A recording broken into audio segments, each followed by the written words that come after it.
Hello मेरे प्यारे बच्चों, नमस्कार। आज के हमारे इस वीडियो में आप लोगों का स्वागत है। आज की इस वीडियो में मैं आप लोगों को हिंदी व्याकरण के मोस्ट इंपॉर्टेंट टॉपिक शब्द रचना के बारे में आप लोगों को बताने वाला हूं। तो शुरुआत करने से पहले मैं आप लोगों से ये कहना चाहूंगा कि वीडियो को लाइक, शेयर और चैनल को सब्सक्राइब कीजिए ताकि कोई भी वीडियो डालने पर आप लोगों के पास नोटिफिकेशन तुरंत पहुंचे। तो चलिए शुरुआत करते हैं। तो सबसे पहले हम पढ़ेंगे अक्षर क्या होता है। तो अक्षर वह ध्वनि या ध्वनि समूह होता है जिसका उच्चारण एक श्वास या प्रयत्न में होता है, उसे अक्षर कहते हैं या अक्षर कहलाता है। तो अक्षर के बारे में आप लोगों को तो जानकारी बचपन से ही होगी, क्योंकि अक्षर के बिना तो सब कुछ अधूरा है। और दूसरा टॉपिक है अपना शब्द। तो शब्द किसे कहते हैं?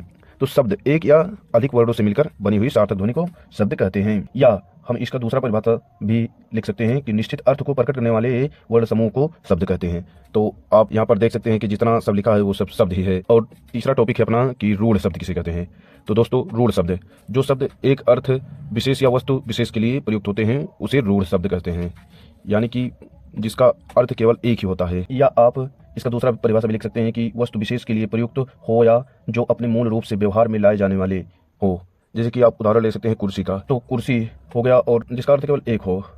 जैसे फूल ले लीजिए, तो कुर्सी और फूल। कुर्सी का नाम सुनते ही आपके दिमाग में चार पांव वाली चीज आएगी जिस पर बैठा जा सकता है, तो उसे रूढ़ शब्द कहते हैं। चौथा टॉपिक है अपना यौगिक शब्द। यौगिक शब्द तो नाम से ही आपको पता चल गया होगा, योग यानी योग से ही यौगिक बना है। तो इसका परिभाषा हम इस तरह से लिख सकते हैं, दो या दो से अधिक शब्दों के योग से मिलकर बना शब्द को यौगिक शब्द कहते हैं। जैसे हम इसका उदाहरण ले सकते हैं हिमालय, यानी कि हिम प्लस आलय दो शब्दों से मिलकर बना है। इसी तरह से हम दूसरा उदाहरण ले सकते हैं प्रधानमंत्री। प्रधानमंत्री भी दो शब्दों से मिलकर बना है, प्रधान प्लस मंत्री। इसी तरह से बहुत सारे उदाहरण हम ले सकते हैं। तो दोस्तों, अगला टॉपिक है अपना योग रूढ़, यानी कि ये रूढ़ और यौगिक ये दोनों जब मिल जाते हैं तो योग रूढ़ शब्द का निर्माण होता है। तो इसका परिभाषा हम देखते हैं कि दो या दो से अधिक शब्दों के मेल से तो बने होते हैं परंतु एक निश्चित अर्थ के लिए प्रयुक्त होते हैं। यानी कि भैया आया ना, पहले इसका परिभाषा लिखना होगा, फिर अंत में इसका परिभाषा लिखा है। यही दोनों मिलकर योग रूढ़ का निर्माण करते हैं।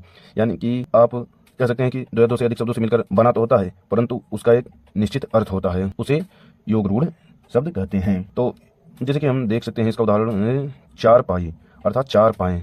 तो चार पाए सुनते ही आपके दिमाग में तुरंत आ जाएगा खाट, यानी कि एक ही निश्चित अर्थ होगा खाट, ना कि गाय या कुर्सी आदि से। अगला टॉपिक है समास रूढ़, यानी रूढ़ का मतलब तो आप जान ही रहे हैं और यहाँ पर समास आ गया है, आगे जुड़ गया है। तो इसका परिभाषा इस तरह से होगा कि सामासिक शब्दों में भी कुछ शब्दों का अर्थ रूढ़ हो गया है। यानी कि दशानन जो कि सामासिक शब्द है और ये रूढ़ है, यानी एक निश्चित अर्थ को प्रकट करेगा। जैसे दशानन का अर्थ आप देखेंगे तो दस मुख वाला। दस मुख वाला कौन? दस मुख वाला केवल रावण ही है, इसका एक निश्चित अर्थ केवल रावण ही है। इसी तरह से आप और भी उदाहरण ले सकते हैं, जैसे पीताम्बर हो गया, नीलकंठ हो गया और जो है सठानन हो गया, पंचानन हो गया आदि शब्द सामासिक रूढ़ शब्द हैं। और अगला टॉपिक है अपना तत्सम शब्द। तो तत्सम शब्द वे शब्द होते हैं जो शब्द संस्कृत के ज्यों के त्यों ले लिए गए हैं, उन्हें तत्सम शब्द कहते हैं। जैसे इसका उदाहरण ले सकते हैं भूमि, प्रथम, राष्ट्र आदि। और दोस्तों, अगला टॉपिक है अपना तद्भव शब्द। तद्भव शब्द वे शब्द होते हैं जो संस्कृत से आए शब्दों से उत्पन्न शब्द होते हैं, उन्हें तद्भव शब्द कहते हैं। तो तद्भव शब्द के उदाहरण हम ले सकते हैं कि काम, वर्ष और माह इत्यादि। और अपना अगला टॉपिक है आगत या विदेशी शब्द। जो शब्द किसी दूसरी भाषा से स्वीकार कर लिए गए हैं वे आगत या विदेशी शब्द कहलाते हैं। जैसे कैंची, बटन हो गया और तोप हो गया, कागज हो गया आदि को आगत या विदेशी शब्द कहते हैं। और अपना अगला टॉपिक है देसी शब्द। देसी शब्द वे शब्द होते हैं जो स्थानीय बोलियां या उपभाषाओं से आए क्षेत्रीय शब्द होते हैं, उन्हें देसी शब्द कहते हैं। देसी शब्द को देशज शब्द भी कहते हैं। इसका उदाहरण है जैसे ढूंढना, खाट आदि को देसी या देशज शब्द कहते हैं। अपना अगला टॉपिक है संकर शब्द।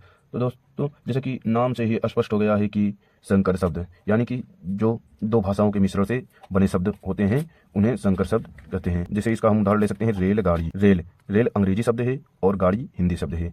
और दूसरा उदाहरण इसी तरह से हम ले सकते हैं जांचकर्ता। जांच हिंदी शब्द है और कर्ता संस्कृत शब्द है।